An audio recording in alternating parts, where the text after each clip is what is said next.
Street سوال جواب کی طرف آ جائیں. آپ جو ہے سینئر پولیٹیشین ہیں انگلینڈ. دیکھیں پہلی بات تو یہ ہے کہ یہ بات درست نہیں ہے کہ ٹرینی سی ایم، ہم سب جو ہیں اپنا آغاز ہمیشہ کسی جاب سے ہوتا ہے.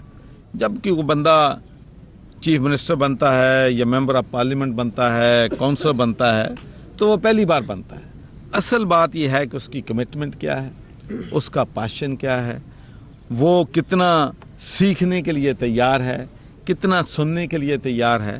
تو میں سمجھتا ہوں کہ پچھلے 6 مہینوں میں عثمان بزدار صاحب جو ہیں مجھ سے بھی مشورہ کرتے ہیں، اپنے منسٹر سے بھی مشورہ کرتے ہیں، اور خوش اسلوبی سے اپنے جو ہیں پنجاب کے انتظامات کو چلا رہے ہیں. اور میرا خیال ہے کہ آپ لوگوں کو خوش ہونا چاہیے کہ پرائم منسٹر عمران خان نے چیف منسٹر کا انتخاب جو ہے وہ ایک متوسط درجے کی فیملی سے کیا ہے، ایک ہمبل بیک گراؤنڈ والے شخص سے کیا ہے، اور صوبہ ساؤتھ پنجاب سے کیا ہے. تو اس طرح یہ کہتے ہیں کہ معیشت سٹک اپ ہوئی پڑی ہے، اور مہنگائی اور بے روزگاری کو کنٹرول کرنے کے لیے آپ کی حکومت کیا لاہم رکھتے ہیں؟ دیکھیں ہمارا جو سب سے بڑا چیلنج تھا وہ یہ تھا، اور آپ کو معلوم ہے کہ تمام ہمارے جتنے بھی اکانومی کے ایکسپرٹ ہیں، معاشی ایکسپرٹ ہیں، یا جتنے بھی اینکر ہیں، سب پریڈکشن یہ کر رہے تھے کہ پاکستان IMF کی مدد نہ ملنے کی وجہ سے ڈیفالٹ کر جائے. تو سب سے بڑا چیلنج جو تھا ہمارا یہ تھا، اور اللہ کا شکر ہے کہ ہم وہ مشکل جو وقت ہے اس سے گزر گئے. ذرا میں یہ پورا جواب. دوسرا جو مہنگائی کی بات، اصل بات یہ ہے کہ آج جن پرابلمز کو ہم فیس کر رہے ہیں وہ پرابلم ہم نے پیدا نہیں کی ہیں. پچھلے 70 سالوں کی معاشی خرابیاں، معاشی غلط فیصلے، کرپشن کی وجہ سے ملک جو ہے اس حالت پہ پہنچا. بھائی آج اس ملک پہ 30,000 ارب اگر قرضہ ہے تو وہ پاکستان تحریک انصاف نے نہیں لیا ہے.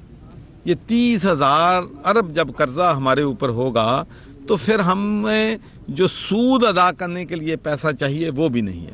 لیکن ایک میں آپ کو بیاننا چاہتا ہوں کہ نیا پاکستان کیا ہے.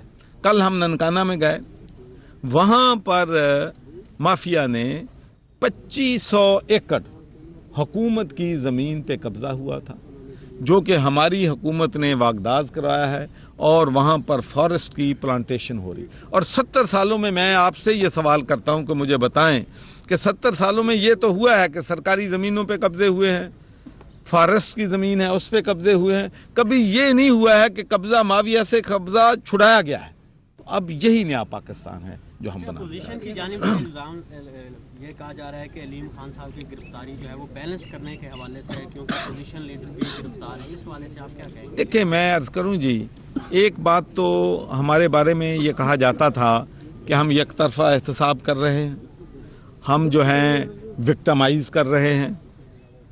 اب یہ بات مجھے یہ بتائیں کہ علیم خان صاحب جب بھی نیب نے بلایا وہ پیش ہوئے نیب کے سامنے، اور پھر نیب کے سامنے پیش ہونے سے پہلے بیل کروا کے جا سکتے تھے، نہیں گئے.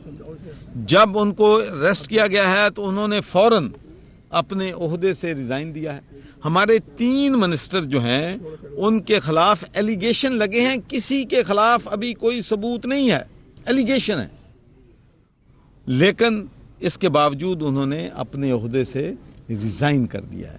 تو میرے خیال میں اگر ہمارا حکومت پہ انفلوئنس ہوتا، ہمارا اداروں پہ انفلوئنس ہوتا، ہمارا FBR پہ انفلوئنس ہوتا، ہمارا نیب پہ انفلوئنس ہوتا، تو کیا ہمارا سینئر وزیر اس طریقے سے گرفتار کر لیا جاتا؟ تو آپ نے وعدہ کیا تھا کہ پہلے 100 دن میں اس کو علیحدہ صوبہ بنائیں گے، آپ کے منشور کا حصہ بھی ہے، لیکن ابھی تک اس پر کوئی سر دیکھیں ہم نے یہ کہا تھا کہ ہم پہلے 100 دن میں ہم اس طریقے پہ چیزوں کو لے کے چلیں گے کہ جس سے صوبے کا انعقاد جو ہے وہ ممکن ہوگا. تو اس کے لیے انہوں نے ایک کمیٹی جو ہے ہماری صوبہ محاذ کی بن گئی ہے، اور اس پہ کام انشاءاللہ ہو رہا ہے. اور